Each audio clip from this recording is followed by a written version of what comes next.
কালকে সকাল সকাল ঘটে গেল এক ঘটনা।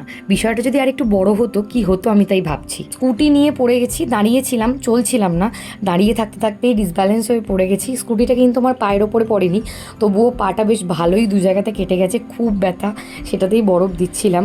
আর প্রচণ্ড মাইগ্রেন নিয়ে চলে গেছিলাম ডাক্তারখানায়। প্রায় 2.5 থেকে 3 ঘন্টা অপেক্ষা করেছি। খুব বিরক্ত লাগছিল, দাঁড়িয়ে থাকতে ইচ্ছে করছিল চলে যাই, কিন্তু এই তীব্র মাথা যন্ত্রণা সারার নাম নেই, তাই গেছিলাম ডাক্তারখানায়। আমি ভিডিও শুরু করতেও ভেতর থেকে আমার ডাক পড়েছিল ভাবলাম, বাট না, আমার ডাক পড়েনি। রাতের বেলা আমার এক বন্ধু আর বন্ধুর বর এসেছিলো আমার বাড়ির সামনে একটু গল্প করতে, যদিও টাইমটা খুব শর্ট, কিন্তু ওই আর কি, বন্ধুর সাথে যেটুকুনি দেখা হয় সেটুকুনি মজা। বাবা তো লাস্ট 4 দিন ধরে মায়াপুর ছিল, আর সেখান থেকে কেক আনবেন এটা তো হয় না, তাই কেকটাকে দেখে নিচ্ছিলাম, খাইনি কারণ আগের দিন একাদশী ছিল।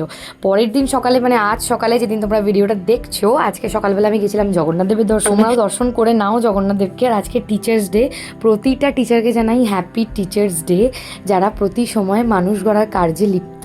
আর আমার এই পুচকেগুলো কি করছিল আমি জানি না, আজকে আমার বাড়ির ব্যাচ ছিল, সেখানে হাফ এসছিল, কারণ সবার ডেট আজকে ছিল না, তো যারা এসছিল সবাই টুকটাক আমায় গিফট করেছে কিছু।